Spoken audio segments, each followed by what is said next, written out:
Nick Wright, Brandon Marshall, and Kevin Wilds on what was a very, very big, important weekend across our country this weekend. A very, very big, important weekend in the NFL, believe it or not. We'll focus on the NFL side of things. And we will start with the Bucs and the Saints.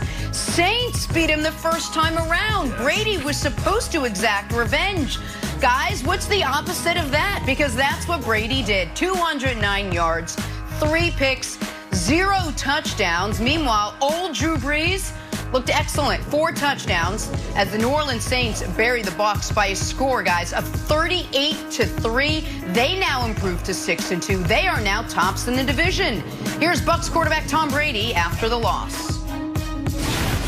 I certainly have to play a lot better, and turning the ball over against a good team never helps. You know, we just didn't play the way we're capable of playing. Everyone's got to do a lot better, and it starts with me. And get back to work tomorrow morning and try to make it a better week. Big trouble. They scored the opening touchdown on their opening drive of the season against New Orleans. In that game, New Orleans then outscored them 34-10 over the next 3+ quarters. And last night, it was 38-0. First 5 drives of the game for the Tampa offense, 4 3-and-outs and 1 2-and-out with an interception. In those first 5 drives, Tom Brady was 4 for 11 with 27 yards and a pick. And you do start to wonder, why would this game be any different if it's played in the postseason? And you also start to wonder, Wilds, can Tampa's offense sustain itself in the face of any pressure on the passer whatsoever? Because you are not going to play consecutive playoff games against teams without a pass rush.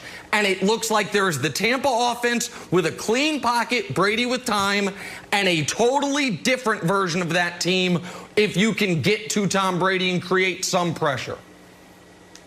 Yeah, well, we keep on talking about Tom Brady's weapons. We probably need to talk more about his shields, because we talked about it last week, Nick. We're like, hey, this offensive line has played 98% of their snaps together, way more than any team in the NFL. Surprise, surprise, Marpitt goes down, and everyone's like, what's going on with this team? I'll tell you what's going on. If you pressure Tom Brady, they lose football games. And Brandon, I'm not an NFL coach, and I wouldn't stay up till 4 o'clock in the morning trying to scheme old play tapes from 1988, figure out how to beat the Bucs. I would just be like, hey, you got to sack Tom Brady. Okay, guys, let's go out to lunch. That's all there is to it.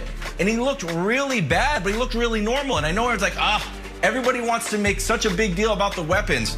Nick, the guy threw touchdowns to 77 Patriots in his career. And once you get through Gronk and Randy Moss and Hall of Famer Julian Edelman, Welker and Deion Branch and Troy Brown, there's 70 other guys.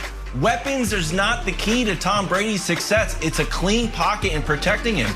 And if the Bucs can't do it, I think they're in real trouble.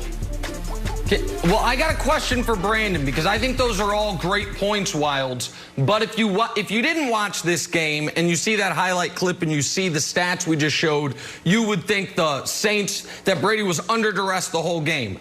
The lion's share of that pressure, those sacks and those hits, came once the game was already out of reach. Yeah. You know what I mean? Yeah. On those opening drives, it was just exactly right. The game was already over. Two things stuck out to me, Brandon. Yes, Brady wasn't sharp and was missing guys, but Tampa went into the game clearly saying, we're not even going to try to run the football. Like, to me, that was the story early. The defense couldn't stop New Orleans, but the offense was not even trying to run the football early, and I think that put them in a hole even before Brady was under duress. Yeah, they got to get the running game going. That can help out Tom Brady, can help out everybody on that team. But look, Nick, when I was watching the first quarter and the second quarter, the reason why I said they were out-coached is because you saw Dennis Allen obviously match up Lattimore against Mike Evans. For some reason, Lattimore has Mike Evans' number. And this is one of the most premier top 5 wide receivers in the NFL. But he can't seem to catch a ball against Lattimore. And I love Mike Evans. But then, when you look at everybody else, they still had Gronk. They still had Godwin, and they couldn't get open.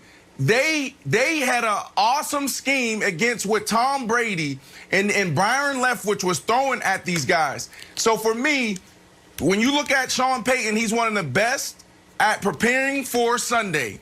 And he outcoached Tom Brady, Leftwich, and Bruce Arians last night. All right, guys, well, that loss drops the Bucs to second place now in the NFC South, trailing those Saints. Hey, moving on, if I told you Russell Wilson went up against Josh Allen yesterday and one of them had a terrible day, who would you pick? Wait, don't answer. We got to take a break. We will get to it next. First things first. Jenna, they knew I was going to make Stuck in quarantine.